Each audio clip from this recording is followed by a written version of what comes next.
Hey everyone, I'm Jackie Crofts. I'm a creative consultant and cartoonist living in Indianapolis, Indiana.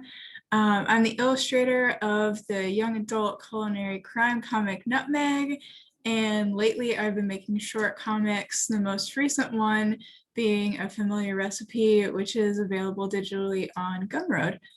Thanks for giving me your time and joining me for this small class today. I'm just going to talk a little bit about my process as I'm doing a layout for a page of a comic, and I'll be using a page from A Familiar Recipe today. So I'll take you through the script to the final page, focusing mostly on the layout. So I hope you learn something new today that you can use when you're making comics later. So to set up a little bit of the story so you can understand what's happening when I show you the page, the comic is about Anata, a baking witch, and her three cat familiars, Saburo, Taro, and Jiro, and their cats. Every year, Anata enters a baking contest in town, but this year she's hurt her leg, so she can't make it. The four of them still decide to make the biscuits as usual. And of course, the cats have other plans to bring them into town, but that comes in later in the story. So now I'm going to share my screen with you just so you can see the script.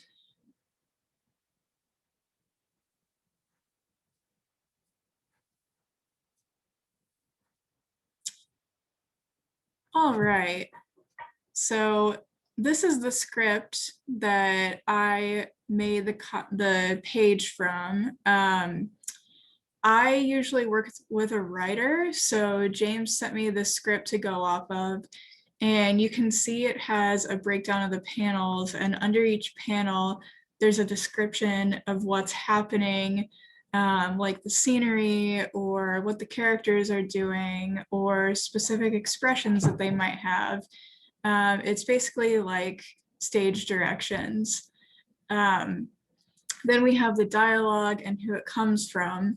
So I usually read the page multiple times before I move on to making my thumbnails, as well as a page before and a page after, so I know how the characters and scenery are flowing from one page to the next when I'm drawing. There are a lot of ways that these stages can go, and there's not really one best way to do anything. This is just how I like to work. And maybe you're writing your own script or you don't want as many specific directions, and that's totally okay too. So we've got our 5 panels here to interpret into thumbnails. So let's move on to that. And I'm going to bring up a short time-lapse video of me drawing this page here while I talk.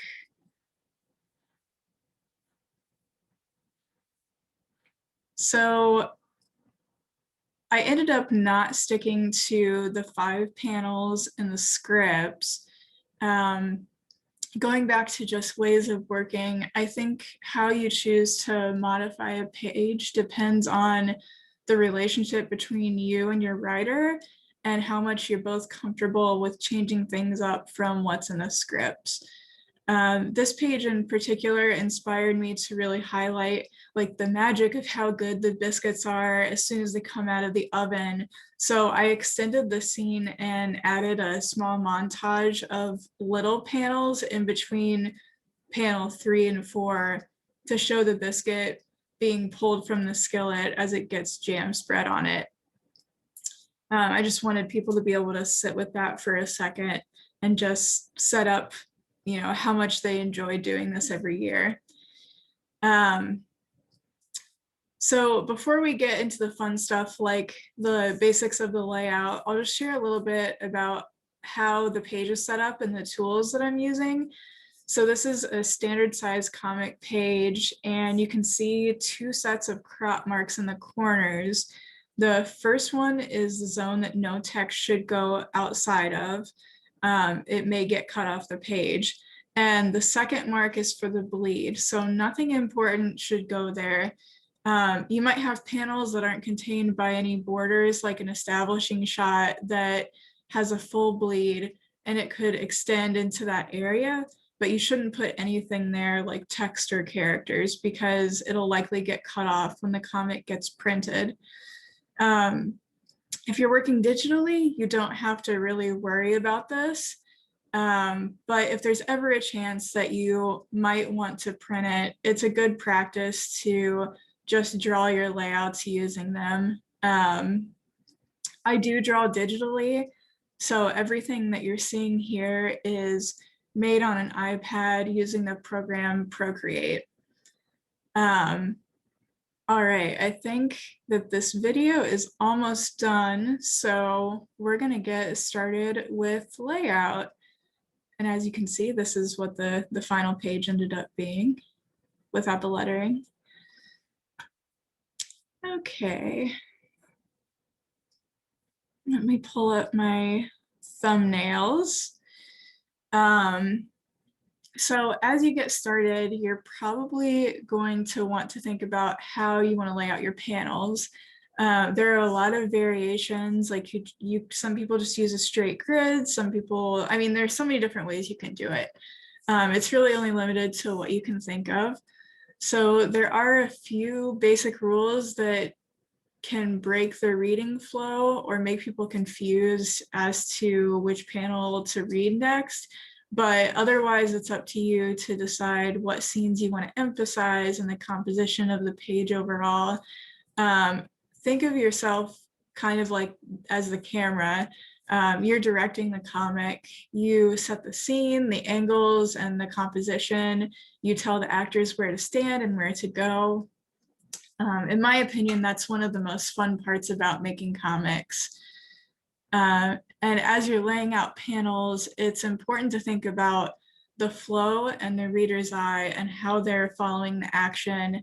And that goes for not just how the panels themselves are laid out, but the actual images inside the panel so that they have a flow and it makes sense how the characters are moving in the space. There are some base rules for making this work, but it doesn't always have to be so formulaic. It's kind of more of like an internal sense to keep in your mind as you're working. And as you make more comics and get more experience, you don't have to think about it quite as hard anymore. It'll start to come more naturally. It's also a good idea to think about the lettering and leave space for it early on so you don't get to the end and have to squeeze in your dialogue. I'm still really trying to improve on this step because I forget to do it pretty often. You can tell that my thumbnails are pretty basic here, just to get the general idea of what's happening on the page really. And I typically sketch in a different color than what I'll be inking in. And I use the brush I set up to be at a lower opacity, because if I'm using like a 100% opacity brush, then it feels too final to me. So I like to have kind of a thicker, rough brush that is a lower opacity so I can just kind of sketch and get stuff onto the page and it doesn't have to feel so final and rigid. If I really get stuck on a page, I will grab a piece of paper and a pen and just try to sketch it out for a while before I go back to the iPad. Okay.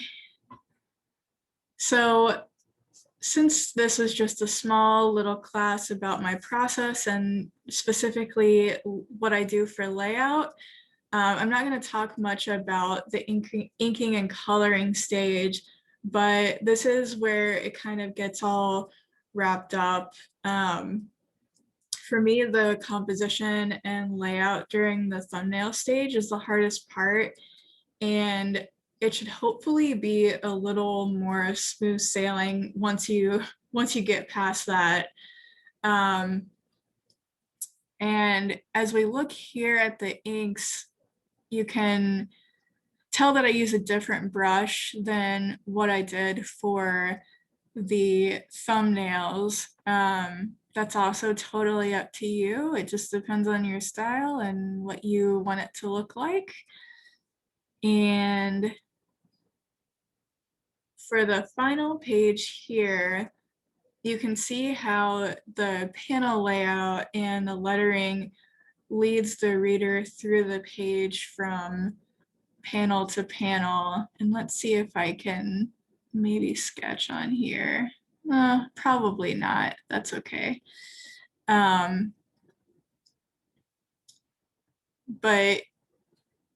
you can see that the flow goes, oh, I can, cool. You can go through here and your eye kind of follows like this, leading people to naturally to the next page. And, you know, when you're doing this, it's something that the person reading really likely won't even notice. And that's okay. It just means that you made a great page and you made it flow really well and it was easy to read. So that's kind of like the basics there of making good layout. I hope that you learned a little today, and thank you again for joining me. You can find me on Twitter and Instagram at Paul and Salsa, and I also have a Patreon where I send out prints and stickers every month. I hope you have fun trying out some more comics on your own. Thanks. Bye.